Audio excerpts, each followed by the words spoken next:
Suprabhat, good morning, salam everyone. We're not going to do a particular show, but we are going to take you into an empire of enchantment. I'm Vayu Naidu, and I am delighted to welcome John Zubrzycki here with us in our midst with his new book. I just wanted to say we are going to be talking about magic from John's wonderfully researched book.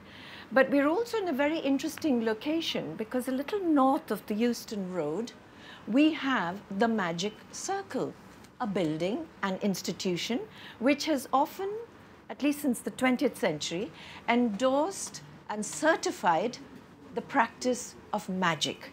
So here we are, we're not talking about it as a verb or as a metaphor or as an adjective. We're talking about the thing itself, magic. Okay, but first, I must introduce to you John.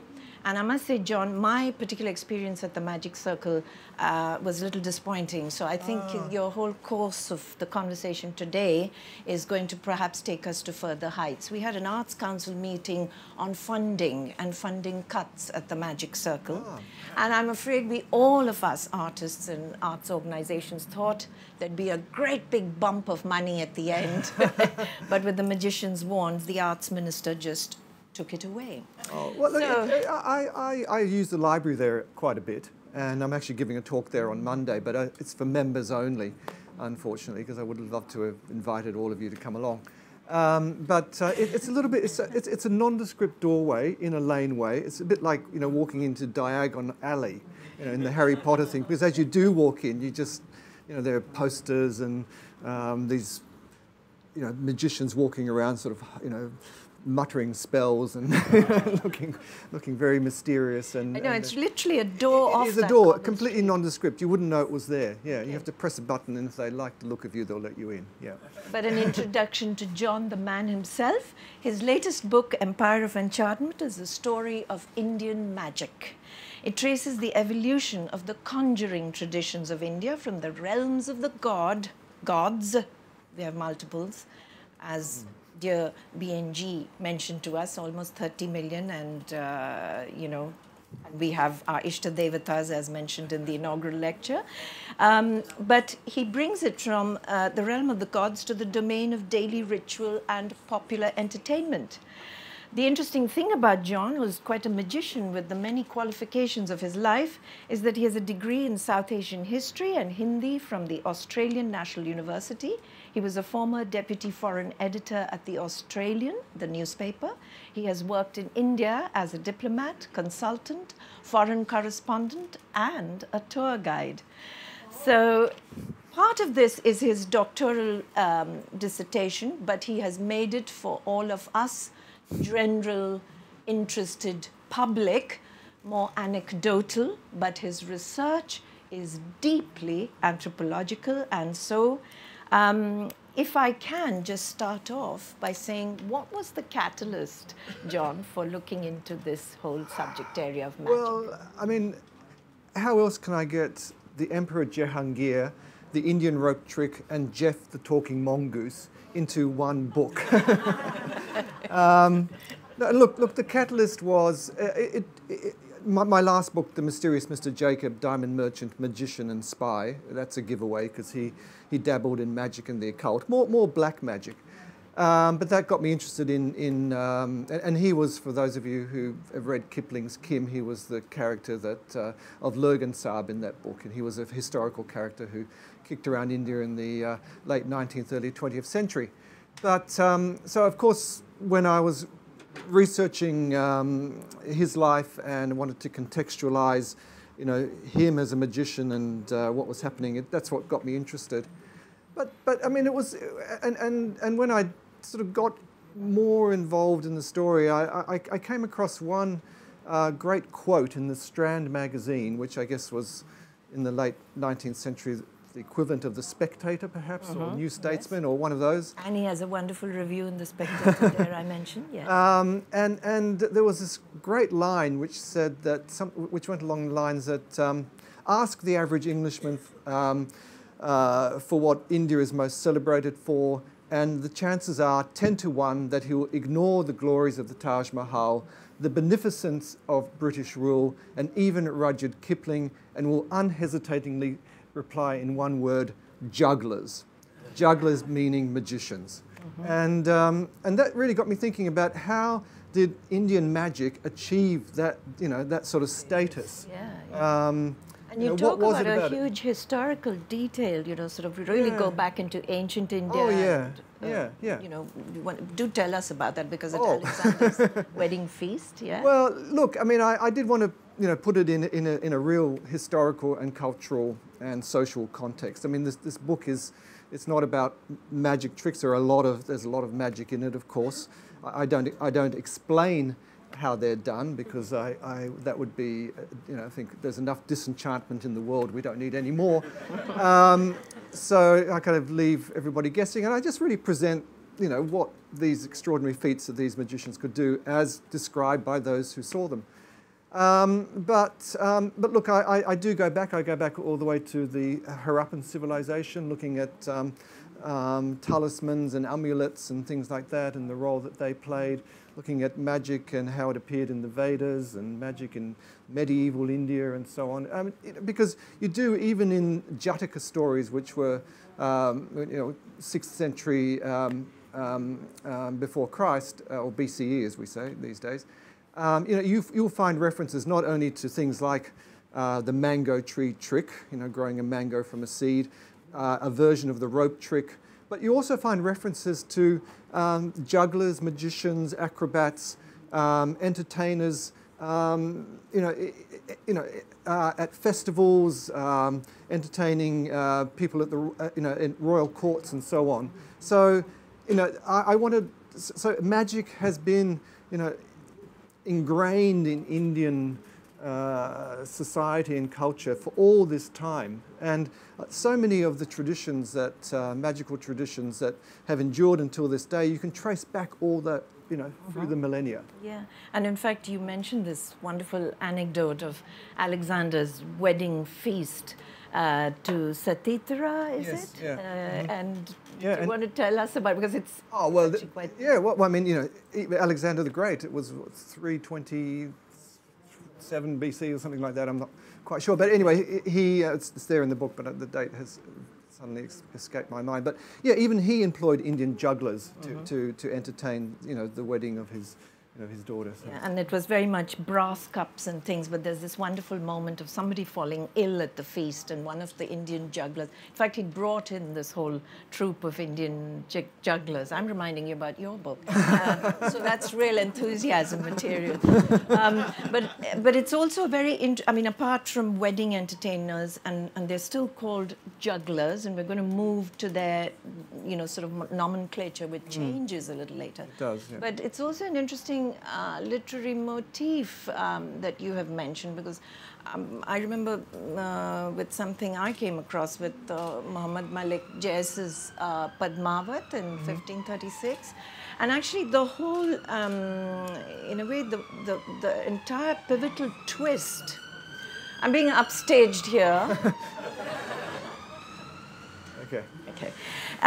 Is that the minister and the Brahmin priests are actually have to be trained in the arts of magic, in a way, and in that particular epic, I would call it, the priest, he's told to look for the particular night which is auspicious to, in a way, install the Padmavati as the queen in the thing, and he miscalculates, and but he's able to conjure up a dark sky and the particular constellation, and of course when he's found out, he is dismissed, and that's when he betrays the whole kingdom and goes off onto the other side. I wish I'd known. I would have put it in the book. Well, that's why I'm here. But I hope you'll read for us from... Well, look, I'll read, I will read a little excerpt which is set around the time of the Delhi Sultanate, which is 13th to the 16th century. And it just gives, it's a nice little introduction into, you'll get a real feel for what, the place that magic had. Magic not just sleight of hand magic, but divination and the arts of the occult and so on. It's from a chapter called "The Court of the Kings," and we might just. I was going to find. Can everyone see? There will be some. Yes, I'm sorry for the people who. Sorry for the sun, folks. For the sun as well. Okay. The juggler swallowed a sword like water, drinking it as a thirsty man would drink sherbet. He also thrust a knife up his nostril. He mounted a little wooden horse and rode in the air. Large bodies were made to issue out of small ones. An elephant was drawn through a window and a camel through the eye of a needle. Sometimes the jugglers transformed themselves into angels, sometimes into demons. They sang enchantingly. The 14th century writer, mystic, musician, poet, and possible inventor of the sitar, Amir Khusrau, was the greatest chronicler of the Delhi Sultanate. He moved among the crowd, as one historian noted, his prose and poetry capturing the decadence and depravity of pre-Mughal India. Khusrau's world was populated by turbaned ulemas, saintly and impostor Sufi saints, quarrelling jurists, gamblers, and courtesans. There were mimics, acrobats, jugglers, conjurers, rope dancers, and fortune tellers. The jugglers he describes in his poem, Ashika, are so dexterous in their use of swords they could split a hair in two and dissect a fly in midair. In the Nur-e-Safir, he vouches for enchanters who can bring a man killed by a snake back to life after 6 months, controlling their breath and making themselves invisible by applying a magic paste to their eyes. Writing in 1935 in the Journal of the Asiatic Society of Bengal, Kunwar Ashraf combed through the works of Khusrau and others of the period to compile a kaleidoscopic portrait of life in the Delhi Sultanate. Bazaars were filled with performing rams and monkeys, snake charmers and puppeteers. Dancing elephants amused the crowds.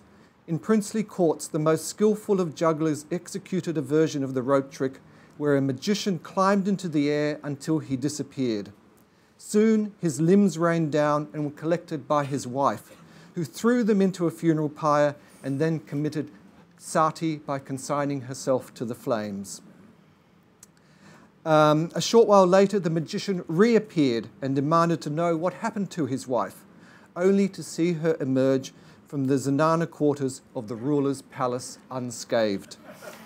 Wow. Hindu and Muslim nobles employed acrobats and mountebanks, professional jesters, buffoons and clowns to entertain their guests.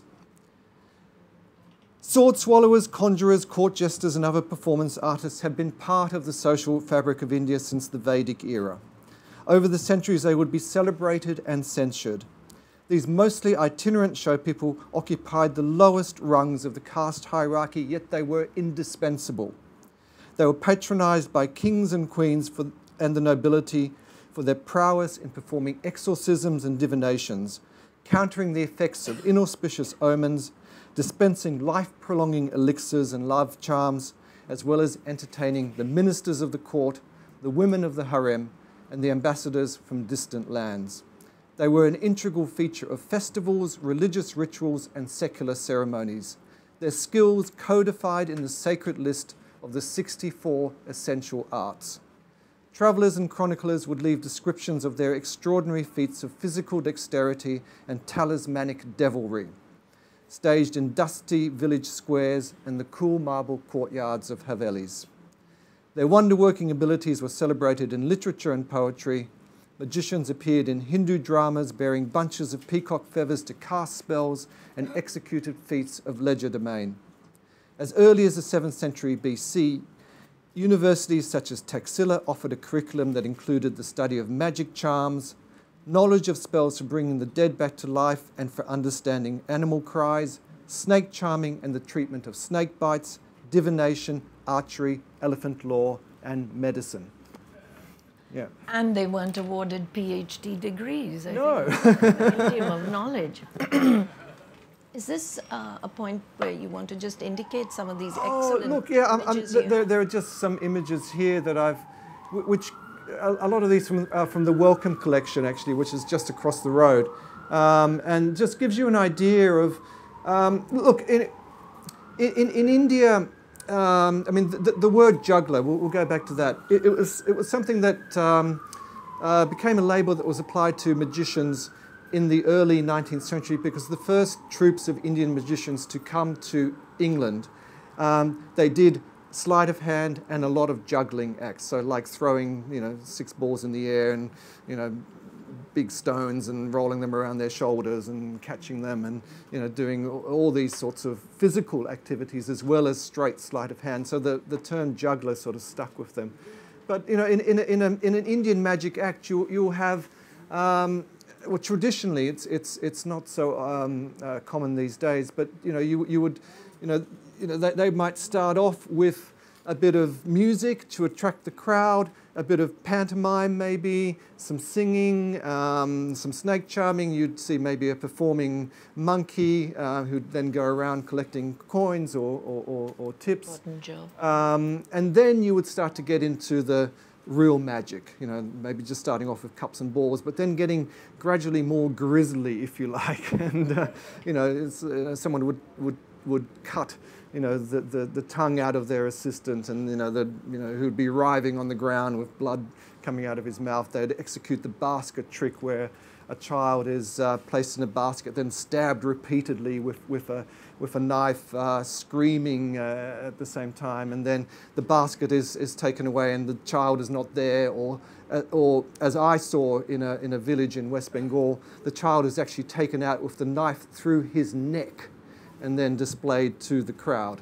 And this I saw, in the late 70s when I was there. And so we were talking about this the other day as to, anatomically, I mean, there's so many body parts flying around and reassembled. Yeah, the dismembered limbs, in the Yes, rope trick that get reassembled and so on. But there is something about the magician's training, or in a way, yogic practices. Did they associate a lot with the Nath yogis? Or? Oh, yes. Yeah, So there's something in the training which can take the soul, which you do mention in your book. Would you like to? Yeah, look, I guess probably this slide here, which... again, the boundary between magic and religion, magic and ritual in India is very, very blurred, and a lot of the austerities, for instance, that you see here, lying on a bed of nails, Urdu Bhava, which is keeping a hand above your head. But also things like being buried alive and so on, or being skewered with not just swords but spikes and so on, which are very much associated with Indian Indian yogis and holy men, also entered the magician's repertoire. So there's a big overlap there. These aren't Gorakhnath's yogis, but actually the person you see there with his arm over his head was a guy called Pran Puri, and he turned up in Varanasi in the late 18th century, having completed a journey that took him decades, all the time with his arm like that over his head. So he always had to have 2 assistants who would help him off his horse and help him to eat and do other things. He travelled all the way from India, first over across the Andaman Sea to Malaya, back to India, down to Sri Lanka, across Afghanistan, through Central Asia, all the way to Moscow. Can you imagine what Muscovites made of this guy when he turned up in 1782, whatever it was, and then eventually came back through Tibet and Nepal back to India, where he was. Where he was presented to Lord Hastings, who was the governor of Madras at that time.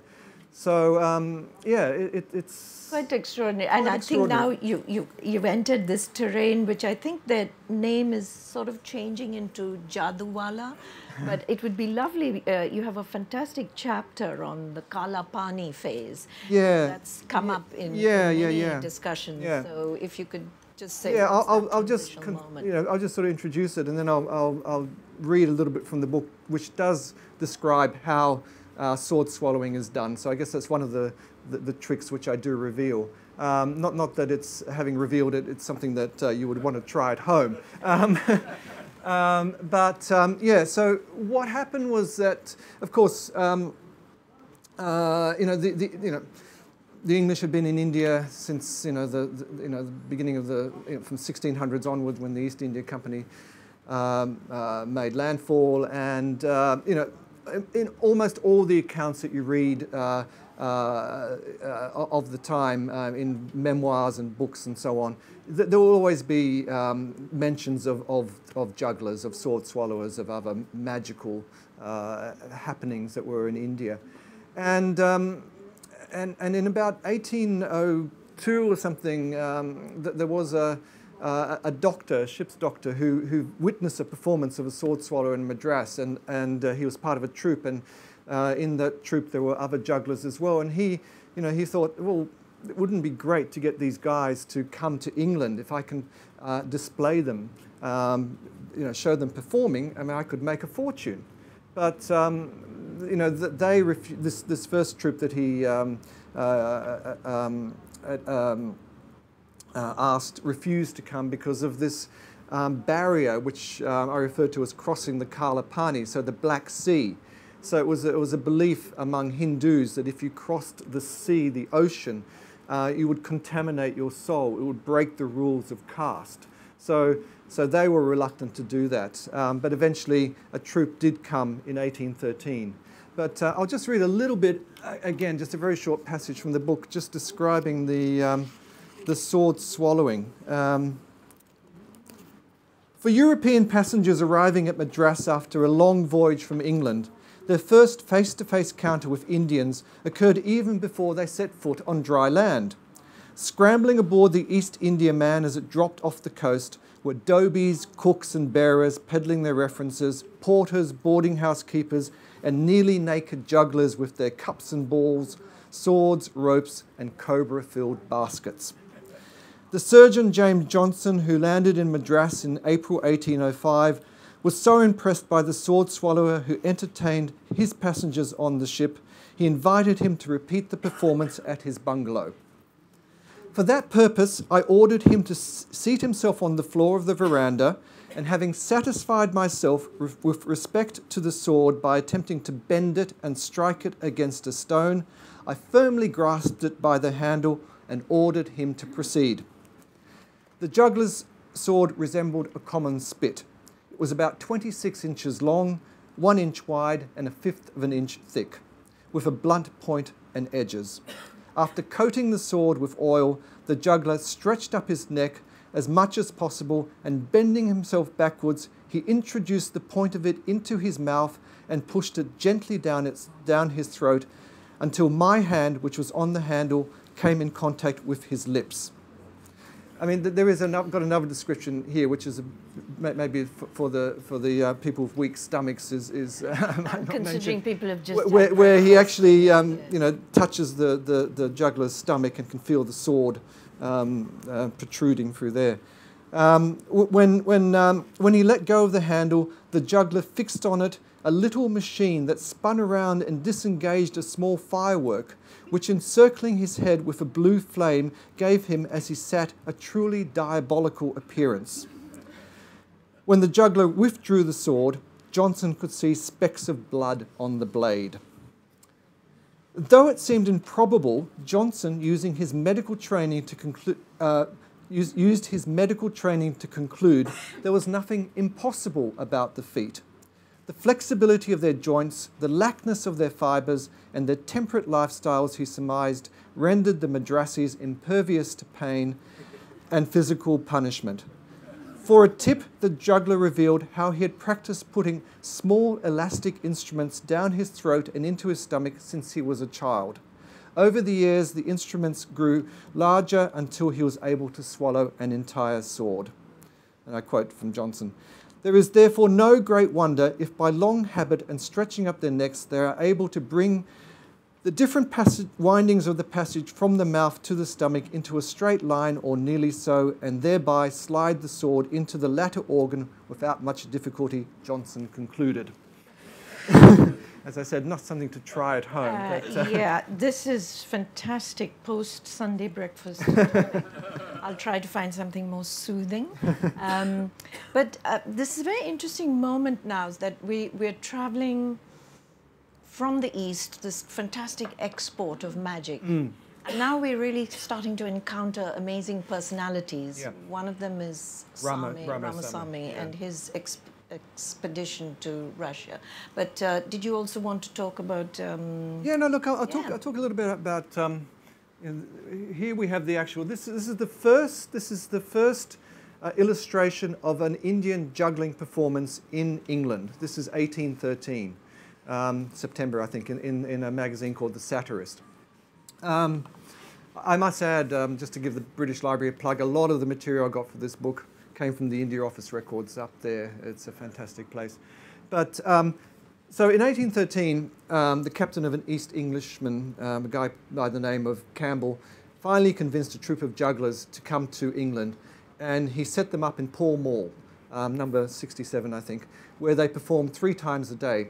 And he also took them to meet you know, the nobility and so on, because he knew that you know, if you know, the Britain's upper classes were amazed and endorsed them, then the rest of the public would come along and see them as well. So one of them, I mean, I'm not quite sure which one it is here. Unfortunately, we don't have a portrait of Ramasamy, whose name was probably a corruption of Ramaswamy. But he did become, in his day, the most famous Indian magician of really the early 19th century. In fact, he was one of the most famous magicians of his time. And, you know, Ramasamy juggling his balls entered the political lexicon. I mean, cartoonists used that, you know, used the theme of a juggler juggling his balls to, you know, poke fun at Gladstone for juggling bills and not getting them passed. And even Dickens mentions him in one of his stories about a guy who sells potatoes and juggles the potatoes like Ramasamy did. But we do have portraits of two actual other Indian jugglers. The one on the left is a guy called Senasama, who came after the initial success of this first trip in 1813. Several other troops came quickly afterwards, and Senasama, I think, was in the second troop that came. In 1818, I think, no, 1817, he went to America, which is pretty amazing when you think that this guy, when he was recruited to come to England, probably knew no English whatsoever. Of course, he obviously became very successful as a juggler, but then to branch out completely on your own, take a ship to America and try to break into the American market is something quite extraordinary. And it wasn't a smooth, you know, ride either, and I describe why in the book. But he eventually got to Richmond, where there was a portrait painter who was struck by, you know, of course, you know, this Indian, probably the first one who had ever come to Richmond, and certainly the first magician, who painted his portrait, and it's in the Richmond Museum, and it's very beautiful. But the one on the right is also of 2 jugglers who I think came perhaps with, who were part of Ramasamy's party, and one of them, Muti Same, I came across a reference to him being detained on the Russian-Polish border in 1824 because he was dressed like that and carrying these weird papers in this language that nobody could understand. So the papers were sent to Berlin, but there was no one there who could decipher them. They were sent to St. Petersburg, where fortunately there was somebody who'd been a missionary in Madras and was the only person in the entire Russian Empire who could read and understand Tamil, and told the Russian authorities, no, there's nothing sort of, he's not a spy, there's nothing sort of untoward. These are receipts for his shows, you know, this is his itinerary plan, this is, you know, his, you know, wages and so on, and his so on. And he was eventually released, and then he ended up in Sweden. He converted to Christianity, changed his name to Franz, and married a Swedish woman. So, you know, where I must tell you, Tamil was very handy. Yeah. But so we're still now we're traveling. So there's this sense of this almost orientalistic interest in magic. Now it's going west, and now we also have Western magicians. Yeah. A bit like the black and white minstrel show, blacking themselves up to authenticate themselves as Indians. Including Charles Dickens himself. I wasn't going to read it, but maybe I should, because it's quite a nice little passage here. Where is it? It's a chapter called The Fakir Invasion, and you'll know why in a minute. So in the summer of 1849, the tiny village of Bonchurch on the Isle of Wight witnessed an unusual spectacle. The unparalleled necromancer Ria Rama Rus, educated Kabbalistically in the orange groves of Salamanca and the ocean caves of Alum Bay, was the most majestic magician ever seen in this part of England. The Eastern conjurer's playbill was impressive. The pyramid wonder was bought at a cost of 5,000 guineas from a Chinese mandarin who died of grief immediately after parting with the secret. The feat of transporting a lady's watch from inside a wooden box into the middle of a loaf of bread took 10 years of study in the plains of Tartary. Another 9 years of seclusion in the mines of Russia was required to master the leaping card wonder. Charles Dickens delighted in stage dramas, ghost stories, dressing up and making magic. His sister Mary recalls 12th night parties where he made children scream with laughter at his tricks. In a letter to a friend in America, Dickens described producing a plum pudding from an empty saucepan held over a blazing fire kindled in Stanfield's hat without damaging the lining, and creating a live guinea pig from a box of bran. The idea to smear his face with boot polish, don a turban, and a costume of silken robes came after seeing Ramosame perform in the interval of the stage adaptation of Nicholas Nickleby in 1837. Dickens had referred to the South Indians juggling in an unsettled neighbourhood, where his local greengrocer on Great Twig Street could always be found practising Ramosame with 3 potatoes. The name Ria Rama Rus was a corruption of Kia Khan Cruz, who billed himself the chief of the Indian jugglers and was Ramosame's rival in the late 1810s and 1820s. Unbeknown to Dickens, his real name was Juan Antonio. He was Portuguese. This mania for dressing up as Indians really kicked off it started really in the late 1920s, and this is, I guess, my thesis is all about this, how Indian magic influenced Western magic. We end up with people like the fakir of Ulu. So we have, they all call themselves Hindu fakirs, which is very oxymoronic because, Hindu can't be a fakir. So you had fakirs of Shiva, you had fakirs of Ulu, you had fakirs of Ava, you had fakirs of Jaipur, until somebody writing in a magic magazine in the 1920s, called it the fakir invasion, because there was not a single city in India. You had a fakir of Shimla. There was not a single city in India that had escaped from this curse, if you like. So it became very, very popular. So fakir of Ulu was Alfred Sylvester. He was around in the 60s and 70s. He ended up in Australia, actually, where he died. And Gustav Fasola. He also called himself the great Hindu necromancer and all this sort of stuff. But the interesting thing about this, and I'm probably jumping the gun a bit, you're probably going to ask me this question next, is that this mania for dressing up as Indian magicians by Western magicians coincided with the period when Indian magicians who had started training in Western magic. So we have the traditional Indian jadwalas, the street magicians, but we have a new class of Western trained magicians, Indians, coming up in the late 1880s onwards. And they are starting to travel to the West, but they're dressed in top hats and tails. and suddenly encountering these guys dressed up as Indians, and in fact some of them. This is actually on the cover of the Indian edition of the book. It's a great thing. But Karmi was from Midwest America. He was an American, and and went on stage. So the trick was, going on stage and performing, your feats of magic, but not saying anything, pretending that you were mute, because as soon as you opened your mouth, of course, they'd know you weren't Indian. And according to one press report I read, he was so convincing as an Indian that even the local Indians thought he was an Indian, but he was actually, American. That was his good karma. A true Yankee. Yeah. I was just wondering. I think we've had the basket trick and so on, but the one that excited a lot of comedy, and since I've lived across 2 centuries, I remember in the 70s and 80s, it was always the Indian rope trick. There's a kind of a jingoism about it.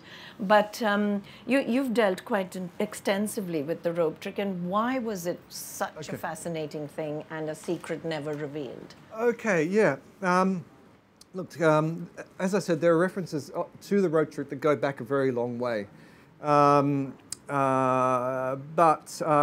It suddenly, I guess, captured the popular imagination in 1890 when the Chicago Tribune published an article it described how 2 Americans went to India and witnessed came across a troupe of street magicians. They did all the normal tricks of, the basket trick, the mango trick, and, various other bits of sleight of hand. But then they executed the rope trick. So a magician threw a rope up into the air where it stayed upright mysteriously, the end disappearing into the sky. The magician's assistant climbed up the rope, also disappeared, and then the limbs come raining down, which the magician miraculously reassembles, and the rope comes down and all that sort of stuff. So the name of the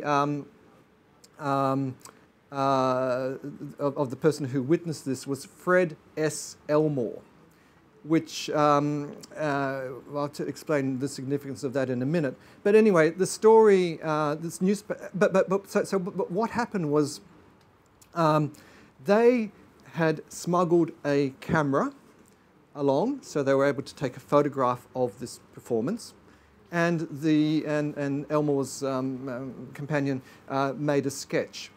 When they developed the film, they saw that there was nothing there.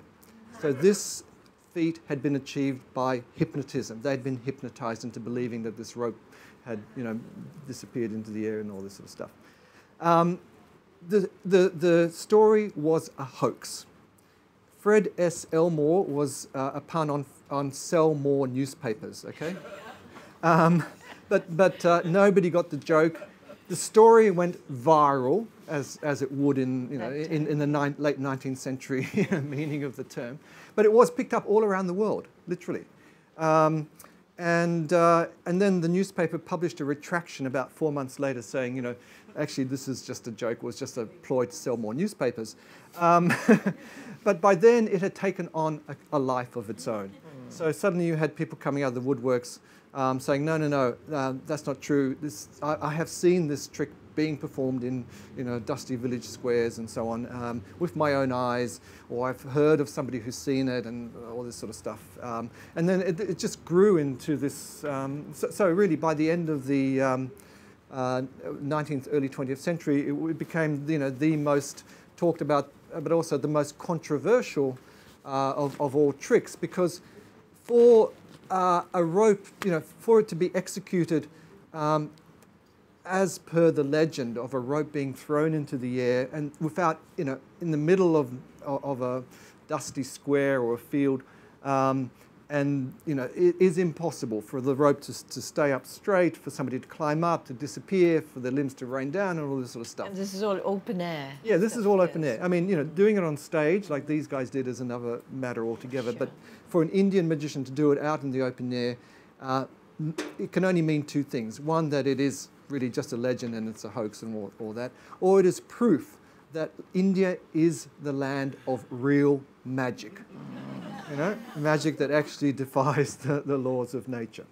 I have a whole different little side step to that. You know, one of the theories about why yagnas are done, fire sacrifices, is the flames of the fire are the ropes to the gods. So there must be something in that. Oh look, it's a common trope. You know, it's you know, Jack and the Beanstalk. In a lot of traditional societies, you know, the rope is like an umbilical cord connecting earth and heaven or whatever. It's not. You can find it. Speaking of fire, I was just wondering, can we move to somebody called Harry Price? Yes, yes. And then we are going to open it to questions. Okay, look, I've just got to mention this guy about the rope trick, because very quickly in 1934, the Magic Circle, which is just down the road, finally, you know, it had enough. You know, they wanted to bury the rope trick, you know, like burying a fakir. They wanted it to, you know, to end.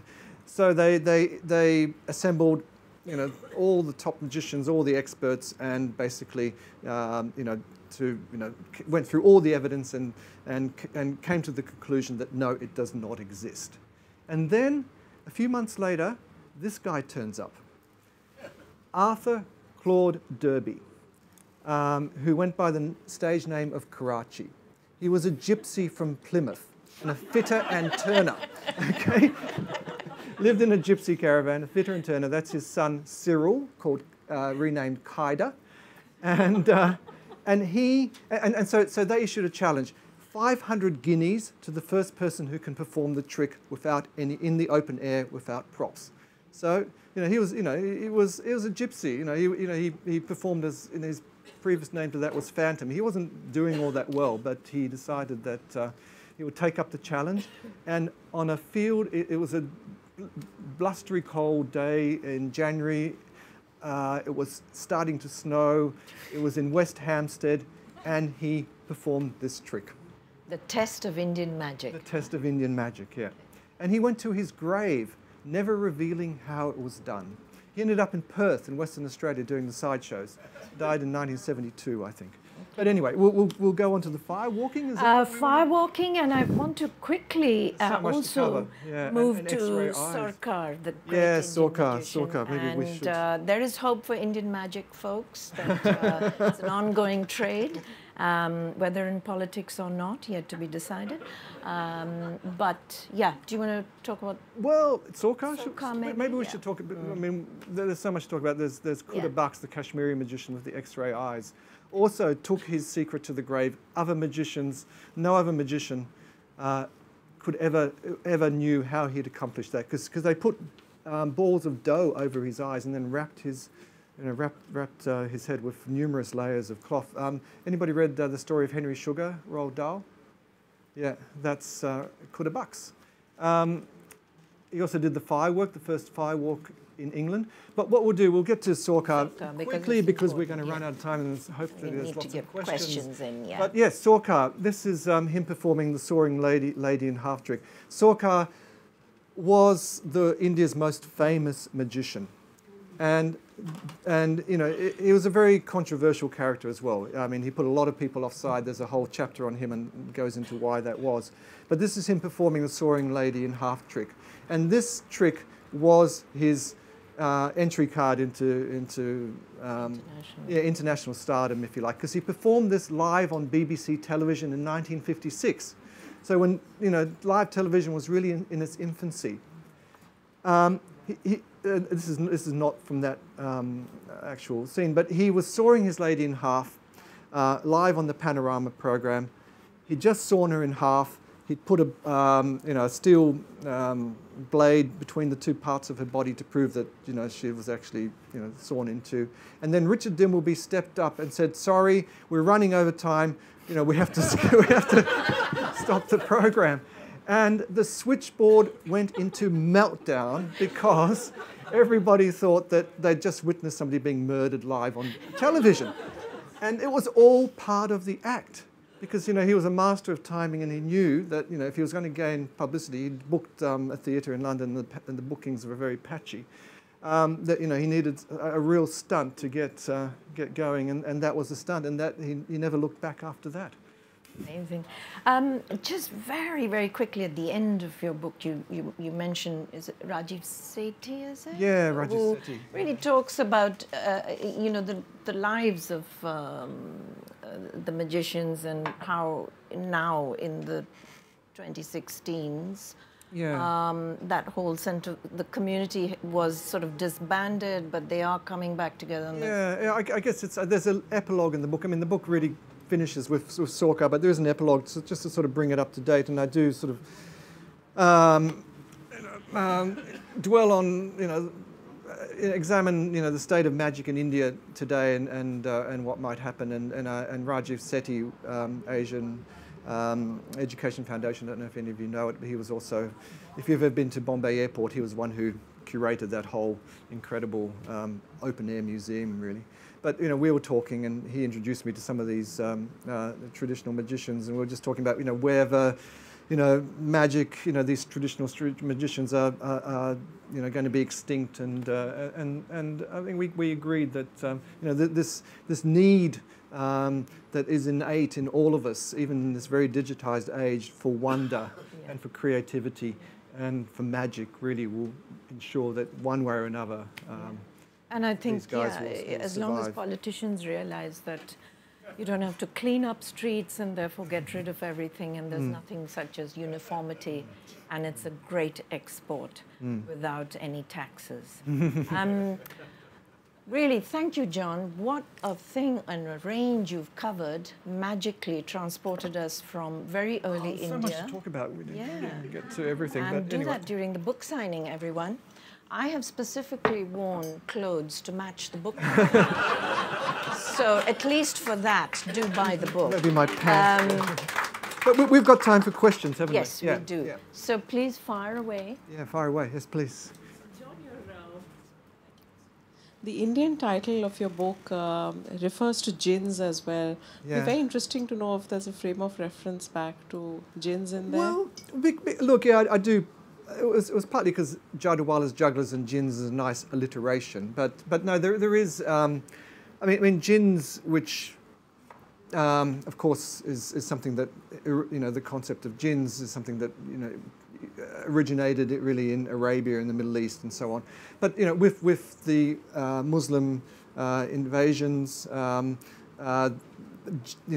jinns kind of entered the local folklore as well, and you can see there's this sort of syncretic fusion really of Hindu and Muslim beliefs, particularly in jinns, for instance. So, and I assume it's to raise the sort of level of fascination. Yeah. It's partly like the verbal backdrop. Yeah. Including that. I mean, look, the book is not.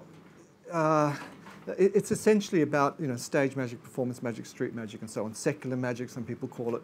But because there's such an overlap, and the material is really so rich. So I did want to bring the jinns in because because I talk about even among the Mughal emperors, there was like Jahangir was fascinated by magic, and the book really opens with an account of. That comes from his memoirs about a troupe of Bengali magicians coming and performing 28 tricks, most extraordinary tricks over the period of several days, including a version of the rope trick. And Jahangir was just absolutely fascinated by magic. I mean, he would stop his entire, the court if it was moving, from one place to another. He would stop the entire court if he suddenly saw a Jadwala, performing a trick. He made everybody stop and watch and so on. So he was really fascinated by magic. So I wanted to kind of bring in that whole aspect of it as well. Yeah. Thank you. Reminds me of another book called The City of Jinns. I think familiar. the author is here. Very fine gentleman somewhere around here, I suppose. Terrible. Made it all up. He's made it I all love up. it. Any other Thank you. questions? Yeah, the lady there. You talked about, because I live in India and I also interact with the acrobat artists and also the magicians for various festivals. But here is a question that what about the NGOs? Our one magician recently took an elephant in the auditorium, and the NGOs really took it up as to what would be that he's being cruel. And I he see. did that. Yeah. I do not know if you came across look, that. officially snake charming is banned under the Indian Wildlife Act. Maneka Gandhi, when she was Minister for the Environment, she banned dancing bears and dancing monkeys. But of course, you still see them everywhere. Yeah. When I lived in India, we had a snake charmer on retainer who would come every Sunday to entertain the kids, you know, which was back in the 90s. But yeah, look, look, interesting because when I went to Katputli colony in Delhi, Shadipur depot, which unfortunately was demolished, tragically and brutally demolished in about October, November last year. Why? Because the Raheja group wanted to put up New Delhi's tallest residential tower and a shopping mall, of course. And so the jugglers go from this, it was a slum, but it was an organic, you know, entity, and it was dirty and so on, but it worked because, you know, in that sort of, you know, people are interacting and you know, putting people in a high rise. I mean, the occupants as compensation will be rehoused, but it will probably be a high rise, which will just completely destroy the cohesiveness of that community.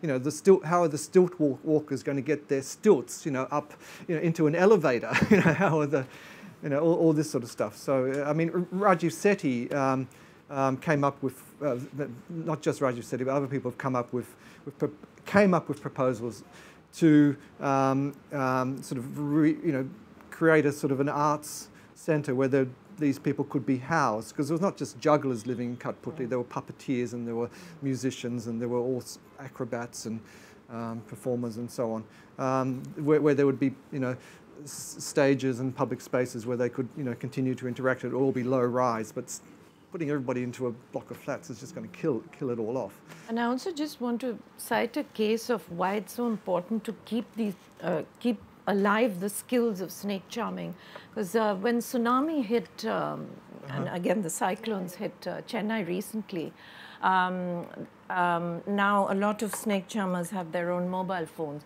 They were inundated with calls because with all these flood waters coming into rather wealthy people's houses, so they would call up and say, please clear the snakes, you know, and this guy'd say, I'm busy, you can call Muthuswamy, and Muthuswamy would say, no, you call up Periswamy. So, you know, you have to keep these skills alive, not just for saving people in rich houses, but it's an art. To add to that, a police station, a cop had to call the snake charmer in Rajasthan because there was a snake in his office and he couldn't deal with it. Yeah. So even police had to come to the charmer, you know.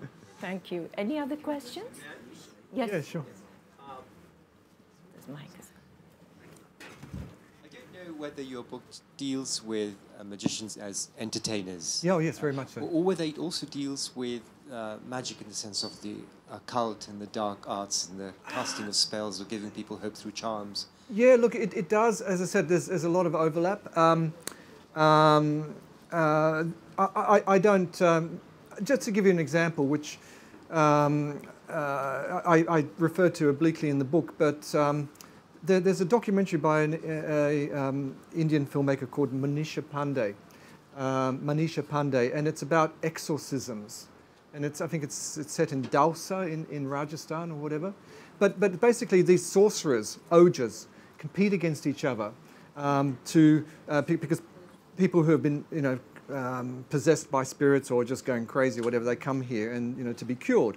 And these ojas, these sorcerers, compete against each other for clientele. And she shows one of the tricks that they do, which is you get a chicken, okay? And I don't know much about chickens, but apparently if they play dead if they feel threatened, okay? They sort of just go comatose. And this magician, or this oja, is using sleight of hand in this case because you have this chicken which looks completely dead. I mean, he's thrashing it around and, you know, for all intents and purposes, it's dead, it's gone. You know, it's past tense, as you'd say in Monty Python. But then he sprinkles some whiskey, a few drops of whiskey, on the chicken and it miraculously comes back to life. And for people there, that's magical. That's magic. That's black magic. But it's sleight of hand too. It's white magic. It's just a trick. Yeah. So my question really was whether these would not be the people you've been talking, would not be the people who'd be engaging in what I'm talking about, presumably. Well, again, there's this overlap. Yeah. So even black magicians or people who who practice the occult arts will use sleight of hand as well. Yeah. Thank you. Yes.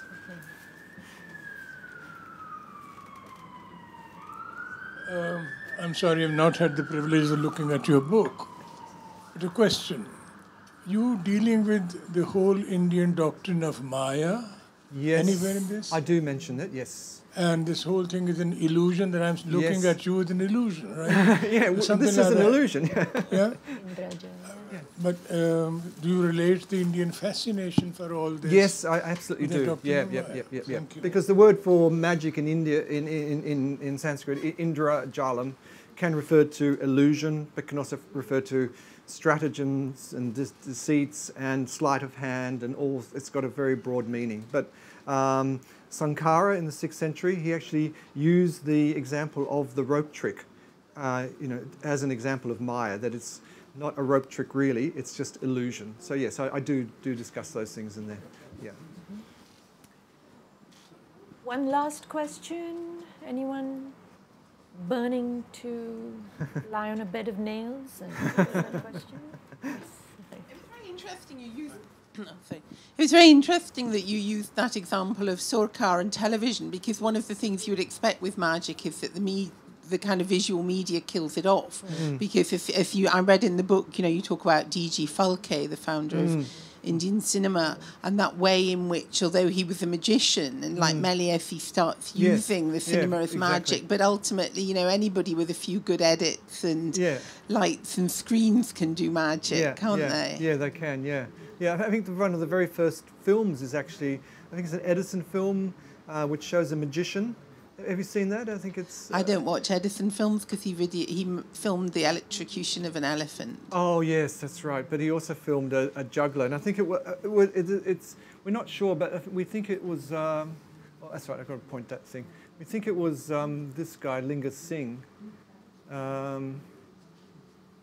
Linga Singh, who did that. But it's basic. It's just using... trick photography, the earliest examples of CGI to present magic on celluloid, really. It's very interesting. But I think more to the point that actually magic has to be seen and experienced. You're right, and it didn't kill it because he used it. Look, in fact, it's kind of coming back now because of television. I think India's Got Talent. It's a version of India's Got Talent. Often features magicians, in the show, and of course you've got a whole generation of young Indians now who are going onto the net and looking at YouTube videos of magicians performing tricks and trying to emulate them, or at least getting inspired by them as well. So there is, there's traditional Indian street magic, which is. Is not dead yet. I think it's got at least a few generations in it left. But then you've got a whole new sort of crop of younger magicians who are mainly doing Western-style magic, but it's still magic. That's the most important thing. Magic is magic, no matter where it's, what culture it's keeping that presented craft alive through generations. Yeah. I think we are well in our time. That itself is magic, which is. That was my cue.